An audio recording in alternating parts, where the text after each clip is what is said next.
Hello friends, welcome to my channel heaven of spices ಮಸಾಲೆಗಳ ಸ್ವರ್ಗ. ಇವತ್ತು ನಾಟಿ ಕೋಳಿ ಸಾರು ಮಾಡೋಣ, ಜೊತೆಗೆ ಕಬಾಬ್ ಕೂಡ ಮಾಡೋಣ, ಹಾಗೆ ಲೀವರ್ದು ಫ್ರೈ ಕೂಡ ಮಾಡಿದ್ದೀನಿ. ಬನ್ನಿ ಶುರು ಮಾಡೋಣ. ನಾನಿಲ್ಲಿ ಒಂದು ಅರ್ಧ ಕೆಜಿ ಅಷ್ಟು ಚಿಕನ್ಗೆ ಒಂದು ಚಮಚದಷ್ಟು ಕಾರ್ನ್ಫ್ಲೋರ್ ಹಾಗೆ ಒಂದು ಚಮಚದಷ್ಟು ಮೈದಾ ಹಾಕೊಳ್ತಾ ಇದ್ದೀನಿ. ಒಂದು ಟೇಬಲ್ ಸ್ಪೂನ್ ಅಷ್ಟು ಗರಂ ಮಸಾಲಾ ಪುಡಿ ಹಾಕೊಳ್ತಾ ಇದ್ದೀನಿ. ಹಾಗೆ ಒಂದು ಅರ್ಧ ಚಮಚದಷ್ಟು ಅರಿಶಿನ, ಹಾಗೆ ರುಚಿಗೆ ತಕ್ಕಷ್ಟು ಉಪ್ಪು, ಒಂದು ಟೇಬಲ್ ಸ್ಪೂನ್ ಅಷ್ಟು ಖಾರ ಪುಡಿ ಕೂಡ ಹಾಕೊಳ್ತೀನಿ. ಖಾರ ಪುಡಿ ಜೊತೆಗೆ ನೀವು ಸಣ್ಣದಾಗಿ ಹೆಚ್ಚಿರೋಂಥ ಮೆಣಸಿನಕಾಯಿ ಕೂಡ ಹಾಕೊಳ್ಬೋದು. ಹಾಗೆ ಸ್ವಲ್ಪ ಕೊತ್ತಂಬರಿ ಪುದೀನ ಕೂಡ ಹಾಕೊಳ್ಬೋದು. ಶುಂಠಿ ಬೆಳ್ಳುಳ್ಳಿ ಪೇಸ್ಟ್ ಹಾಕೊಳ್ತಾ ಇದ್ದೀನಿ ಒಂದು ಚಮಚದಷ್ಟು. ಹಾಗೆ ಒಂದು ನಿಂಬೆ ಹಣ್ಣಿಂದು ರಸ ಹಾಕೊಳ್ತಾ ಇದ್ದೀನಿ. ಹಾಗೆ ಒಂದು ಮೊಟ್ಟೆ ಒಡೆದು ಹಾಕೊಳ್ತಾ ಇದ್ದೀನಿ. ಮೊಟ್ಟೆ ಬದಲಾಗಿ ನೀವು ಮೊಸರು ಕೂಡ ಹಾಕೊಳ್ಬೋದು. ಇದು ಮ್ಯಾರಿನೇಷನ್ ಆಗ್ಬೇಕು ಅನ್ನೋ ಕಾರಣಕ್ಕೆ ಫಸ್ಟ್ ಇದನ್ನ ರೆಡಿ ಮಾಡಿಡ್ತೀನಿ, ನಂತರ ಚಿಕನ್ ಸಾಂಬಾರ್ ಮಾಡೋಣ. ನೋಡಿ, ಚೆನ್ನಾಗಿ ಎಲ್ಲ ಮಿಕ್ಸ್ ಮಾಡಿ ಇದನ್ನ ಒಂದ್ 2 ತಾಸು ರೆಸ್ಟಿಗೆ ಬಿಟ್ಬಿಡೋಣ. ನೋಡಿ, ಇದನ್ನ ರೆಸ್ಟಿಗೆ ಬಿಡೋಣ. ಈಗ ಚಿಕನ್ ಲಿವರ್ ಫ್ರೈ ಮಾಡೋಣ. ಅದಕ್ಕೋಸ್ಕರ ನಾನಿಲ್ಲಿ ಒಂದು ಚಮಚದಷ್ಟು ಎಣ್ಣೆ ತಗೊಂಡಿದ್ದೀನಿ. ಅದಕ್ಕೆ ಒಂದು ಕಟ್ ಮಾಡಿರೋಂಥ ಈರುಳ್ಳಿ ಹಾಕೊಳ್ಳೋಣ, ಒಂದು ಚಮಚದಷ್ಟು ಶುಂಠಿ ಬೆಳ್ಳುಳ್ಳಿ ಪೇಸ್ಟ್ ಹಾಕೊಳ್ಳೋಣ, ಹಾಗೆ ಒಂದು ಚಮಚದಷ್ಟು ಗರಂ ಮಸಾಲ ಪೌಡರ್ ಹಾಕೊಳ್ಳೋಣ, ರುಚಿಗೆ ತಕ್ಕಷ್ಟು ಉಪ್ಪು, ಖಾರ, ನೀವು ಬೇಕು ಅಂದ್ರೆ ಹಸಿಮೆಣಸಿನಕಾಯಿ ಕೂಡ ಹಾಕೊಳ್ಬೋದು ಇದ್ರ ಜೊತೆ. ಹಾಗೆ ಕ್ಲೀನ್ ಮಾಡಿರೋಂಥ ಲಿವರ್ ಹಾಕೊಳ್ಳೋಣ. ಹಾಗೆ ಇದಕ್ಕೆ ಇದು ಡ್ರೈ ಆಗಿ ಇರಬೇಕು. ಜಸ್ಟ್ ಒಂದು 2-3 ಸ್ಪೂನ್ ಅಷ್ಟು ಮಾತ್ರ ಇದಕ್ಕೆ ನೀರು ಹಾಕೊಳ್ಳಿ. ಒಂದು ಚಮಚದಷ್ಟು ಚಿಕನ್ ಮಸಾಲ ಹಾಕೊಳ್ಳೋಣ. 2 ನಿಮಿಷ ಬೇಯಿಸಿದ ನಂತರ ನಮ್ಮ ಚಿಕನ್ ಲಿವರ್ ಫ್ರೈ ರೆಡಿ ಆಯ್ತು. ಖಂಡಿತ ಟ್ರೈ ಮಾಡಿ ನೋಡಿ, ಕ್ವಿಕ್ ಆಗಿ ಆಗುವಂತ ರೆಸಿಪಿ.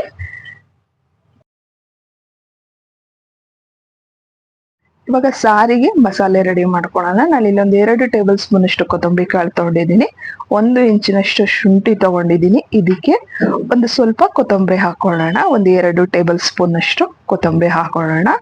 ಇದಕ್ಕೆ ನೀರು ಹಾಕ್ದೇನೆ ಇದನ್ನ ನೀವು ರುಬ್ಕೊಳ್ಬೇಕು. ಇದಕ್ಕೆ ಒಂದ್ ಸ್ವಲ್ಪ ಚಕ್ಕೆ, ಲವಂಗ, ಏಲಕ್ಕಿ ಹಾಕೊಳ್ಳೋಣ. ಇಷ್ಟನ್ನು ಈಗ ರುಬ್ಬಿ ರೆಡಿ ಮಾಡ್ಕೊಳ್ಳೋಣ. ನೋಡಿ, ಈ ರೀತಿಯಾಗಿ ರುಬ್ಕೊಂಡು ರೆಡಿ ಮಾಡ್ಕೊಳ್ಳೋಣ. ಈಗ ಚಿಕನ್ ಸಾರು ಮಾಡೋದಕ್ಕೆ ಕುಕ್ಕರಿಗೆ ಒಂದು 2-3 ಟೇಬಲ್ ಸ್ಪೂನ್ ಅಷ್ಟು ಆಯಿಲ್ ಹಾಕೊಂಡಿದ್ದೀನಿ. ಎಣ್ಣೆ ಕಾದ ನಂತರ ಒಂದು ಈರುಳ್ಳಿನ ಕಟ್ ಮಾಡಿ ಹಾಕೊಂಡಿದ್ದೀನಿ. ನಂತರ ತೊಳೆದು ಕ್ಲೀನ್ ಮಾಡಿರೋಂಥ 3/4 kg ಅಷ್ಟು ಚಿಕನ್ ಹಾಕೊಳ್ತಾ ಇದ್ದೀನಿ. ಅವಾಗಲೇ ಏನು ಪೌಡ್ರ್ ಮಾಡ್ಕೊಂಡಿದ್ವಿ, ಕೊತ್ತಂಬರಿ ಕಾಳು, ಚಕ್ಕೆ, ಲವಂಗ, ಏಲಕ್ಕಿದು, ಅದನ್ನ ಹಾಕೊಳ್ತಾ ಇದ್ದೀನಿ. ಹಾಗೆ ರುಚಿಗೆ ತಕ್ಕಷ್ಟು ಉಪ್ಪು ಹಾಕೊಳ್ತಾ ಇದ್ದೀನಿ. 1 ಚಮಚದಷ್ಟು ಶುಂಠಿ ಬೆಳ್ಳುಳ್ಳಿ ಪೇಸ್ಟ್, ಹಾಗೆ ಒಂದು 1/2-3 ಚಮಚದಷ್ಟು ಅರಿಶಿನ ಹಾಕೊಂಡು ಚೆನ್ನಾಗಿ ಮಿಕ್ಸ್ ಮಾಡಿ ಒಂದು 2-3 ನಿಮಿಷ ಇದನ್ನ ಹೀಗೆ ಬೇಯೋದಕ್ಕೆ ಬಿಡೋಣ. ನಂತರ ಇದಕ್ಕೆ ನೀರು ಹಾಕ್ಬಿಟ್ಟು ಒಂದು 3-4 ವಿಸಿಲ್ ಆಗೋದಕ್ಕೆ ಬಿಡೋಣ. ನಾನಿಲ್ಲಿ ಒಂದು ಅರ್ಧ ಕೆಜಿ ಅಷ್ಟು ಟೊಮೊಟೊ ಹಣ್ಣನ್ನ ಹುರ್ಕೊಳ್ತಾ ಇದ್ದೀನಿ. 1 ಚಮಚದಷ್ಟು ಅಥವಾ ಅರ್ಧ ಚಮಚದಷ್ಟು ಎಣ್ಣೆ ಹಾಕೊಂಡು ಇದನ್ನ ಫ್ರೈ ಮಾಡ್ಕೊಳ್ಳೋಣ. ನೀವು ಬೇಕು ಅಂದ್ರೆ ಹಸಿಯಾಗಿ ಕೂಡ ಟೊಮೊಟೊ ಹಣ್ಣು ಯೂಸ್ ಮಾಡ್ಬೋದು, ಬಟ್ ಹುರಿದು ಹಾಕೋದ್ರಿಂದ ಟೇಸ್ಟ್ ಜಾಸ್ತಿ ಆಗುತ್ತೆ. ಈಗ ಒಂದು 7-8 ಬೆಳ್ಳುಳ್ಳಿ ಹಾಕೊಳ್ಳೋಣ. ಇಡೀ ಬೆಳ್ಳುಳ್ಳಿ 7-8 ತಗೊಳ್ಳಿ. ಹಾಗೆ ಒಂದು 4-5 ಈರುಳ್ಳಿ, ದೊಡ್ಡ ಸೈಜ್ದು ಈರುಳ್ಳಿ ಇದೆರಡನ್ನು ಹಾಕೊಂಡು ರುಬ್ಕೊಳ್ಳೋಣ. ಮಸಾಲೆನ ಆದಷ್ಟು ನುಣ್ಣಗೆ ರುಬ್ಕೊಳ್ಳಿ. ಇದು ರುಬ್ಬಿದ ನಂತರ ಈ ಕೊಬ್ಬರಿ ಕೂಡ ರುಬ್ಕೊಳ್ಬೇಕು ನಾವು, ಹಾಗೆ ಟೊಮೊಟೊ ಹಣ್ಣು ಕೂಡ ರುಬ್ಕೊಳ್ಬೇಕು. ಮೊದಲನೇದಾಗಿ ಬೆಳ್ಳುಳ್ಳಿ ಮತ್ತೆ ಈರುಳ್ಳಿ ರುಬ್ಕೊಳ್ಳೋಣ. ನೋಡಿ, ಟೊಮೊಟೊ ಹಣ್ಣು ಹುರಿದಾಗಿದೆ, ಸ್ಟವ್ ಆಫ್ ಮಾಡ್ಕೊಳ್ಳೋಣ.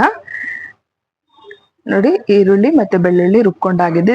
ತೆಗೆದ ನಂತರ ಇದಕ್ಕೆ ಒಂದು ಬಟ್ಲು ಕೊಬ್ಬರಿ, ಹಾಗೆ ಸ್ವಲ್ಪ ಒಣ ಕೊಬ್ಬರಿ, ಹಾಗೆ 1 ಚಮಚದಷ್ಟು 1 ಟೇಬಲ್ ಸ್ಪೂನ್ ಅಷ್ಟು ಕಸಕಸೆ ಹಾಕೊಂಡು ಇದನ್ನು ಕೂಡ ನಾನು ರುಬ್ಕೊಳ್ತಾ ಇದ್ದೀನಿ. ನೋಡಿ, ಇದನ್ನು ಕೂಡ ಸಪ್ರೇಟ್ ಆಗಿ ತಕೊಳ್ತಾ ಇದ್ದೀನಿ. ಎಲ್ಲ ಸಪ್ರೇಟ್ ಆಗಿ ರುಬ್ಕೊಂಡು ಹಾಕೋದ್ರಿಂದ ಫ್ಲೇವರ್ ಇನ್ಹಾನ್ಸ್ ಆಗುತ್ತೆ. ಒಟ್ಟಿಗೆ ರುಬ್ಕೊಂಡ್ರೆ ಎಲ್ಲ ಒಂದಕ್ಕೊಂದು ಮಿಕ್ಸ್ ಆಗೋದ್ರಿಂದ ಚೆನ್ನಾಗಾಗಲ್ಲ. ಅದರಿಂದ ನಾವು ಯಾವಾಗ್ಲೂ ಸಪ್ರೇಟ್ ಆಗಿ ರುಬ್ಕೊಂಡು ಮಾಡೋದು. ಟೊಮೊಟೊ ಹಣ್ಣಿನ ಪ್ಯೂರಿ ಕೂಡ ರುಬ್ಕೊಂಡು ರೆಡಿ ಮಾಡ್ಕೊಂಡಾಗಿದೆ. ಈಗ ನಮ್ ಚಿಕನ್ ಕೂಡ ಬೆಂದಿದೆ. ಈಗ ಏನು ರುಬ್ಕೊಂಡಿದ್ವಿ ಮಸಾಲ, ಅದನ್ನ ಇದಕ್ಕೆ ಸೇರಿಸ್ಬೇಕು. ಫಸ್ಟು ಈರುಳ್ಳಿ ಮತ್ತೆ ಬೆಳ್ಳುಳ್ಳಿದು ರುಬ್ಬಿರೋಂಥ ಮಿಶ್ರಣ ಸೇರಿಸ್ತಾ ಇದ್ದೀನಿ. ನಂತರ ಇದಕ್ಕೆ ಕೊಬ್ಬರಿ ರುಬ್ಬಿರೋ ಅಂತ ಮಿಶ್ರಣ ಹಾಕೋಣ. ಸ್ಟವ್ ಹಚ್ಚಿದ್ದೇ ಇದೆ. ಈಗ ರುಬ್ಬಿರೋ ಅಂತ ಟೊಮೊಟೊ ಪ್ಯೂರಿ ಹಾಕೊಳ್ಳೋಣ. ಎಲ್ಲ ಹಾಕೊಂಡ ನಂತರ ಚೆನ್ನಾಗಿ ಮಿಕ್ಸ್ ಮಾಡಿ ಇದನ್ನ ಒಂದು 10ರಿಂದ 15 ನಿಮಿಷ ಸಣ್ಣ ಉರಿಯಲ್ಲಿ ಚೆನ್ನಾಗಿ ಬೇಯಿಸ್ಕೊಳ್ಳಿ. ರುಚಿಗೆ ತಕ್ಕಷ್ಟು ಇದಕ್ಕೆ ಖಾರ ಹಾಕೊಳ್ಳೋಣ. ನಿಮಗೆ ತುಂಬಾ ಜಾಸ್ತಿ ಖಾರ ಬೇಕಂದ್ರೆ ಖಾರ ಹಾಕೊಳ್ಳಿ, ಕಡಿಮೆ ಬೇಕಂದ್ರೆ ಕಡಿಮೆ ಹಾಕೊಳ್ರಿ. ಕೆಲವೊಬ್ರು ಹಸಿ ಖಾರ ಉಪಯೋಗಿಸ್ತಾರೆ, ನೀವು ಬೇಕು ಅಂದ್ರೆ ಹಸಿ ಖಾರ ಕೂಡ ಉಪಯೋಗಿಸ್ಬೋದು, ಅಂದ್ರೆ ಮೆಣಸಿನಕಾಯಿ ಕೂಡ ಉಪಯೋಗಿಸ್ಬೋದು.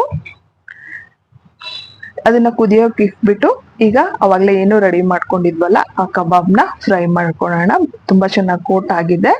ಈಗ ಇದನ್ನ ಮೀಡಿಯಂ ಫ್ಲೇಮ್ ಅಲ್ಲಿ, ಯಾವಾಗ್ಲೂ ಕಬಾಬ್ ಮಾಡುವಾಗ ಆದಷ್ಟು ಬೋನ್ಲೆಸ್ ತಗೊಳ್ಳಿ. ನೋಡಿ ಚೆನ್ನಾಗಿ ಮೀಡಿಯಂ ಫ್ಲೇಮ್ ಅಲ್ಲಿ ಕೆಂಪುಗಾಗೋವರೆಗೂ ಫ್ರೈ ಮಾಡಕ್ ಹೋಗ್ಬೇಕು. ತುಂಬಾ ಚೆನ್ನಾಗಿ ಕೋಟಿಂಗ್ ಆಗಿದೆ. ನಮ್ ಕಬಾಬ್ ರೆಡಿ ಆಯ್ತು. ಹಾಗೆ ನಮ್ ಸಾಂಬಾರ್ ಕೂಡ ಕುದ್ದು ರೆಡಿ ಆಗಿದೆ. ನೋಡಿ ಚಿಕನ್ ಸಾಂಬಾರ್ ರೆಡಿ ಆಯ್ತು. ಇದಕ್ಕೆ ನಾನು ಬಿಳಿ ಹೋಳಿಗೆ ಕಾಂಬಿನೇಷನ್ ಮಾಡಿರೋದು. ಬಿಳಿ ಹೋಳಿಗೆ ರೆಸಿಪಿ ಆಲ್ರೆಡಿ ಚಾನಲ್ ಅಲ್ಲಿ ಇದೆ, ಚೆಕ್ ಮಾಡಿ. ಖಂಡಿತ ಚಿಕನ್ ಸಾರಿನ ಜೊತೆಗೆ ಬಿಳಿ ಹೋಳಿಗೆ ಕಬಾಬು ಹಾಗೆ ಚಿಕನ್ ಲಿವರ್ನ ಟ್ರೈ ಮಾಡಿ ಹೇಗ್ ಬಂತು ರೆಸಿಪಿ ಅಂತ ತಿಳಿಸೋದನ್ನ ಮರಿಬೇಡಿ. ಹಾಗೆ ನನ್ನ ಚಾನೆಲ್ನ ಸಬ್ಸ್ಕ್ರೈಬ್ ಮಾಡೋದನ್ನು ಮರಿಬೇಡಿ. ವಿಡಿಯೋ ನೋಡಿದಕ್ಕೆ ಧನ್ಯವಾದಗಳು.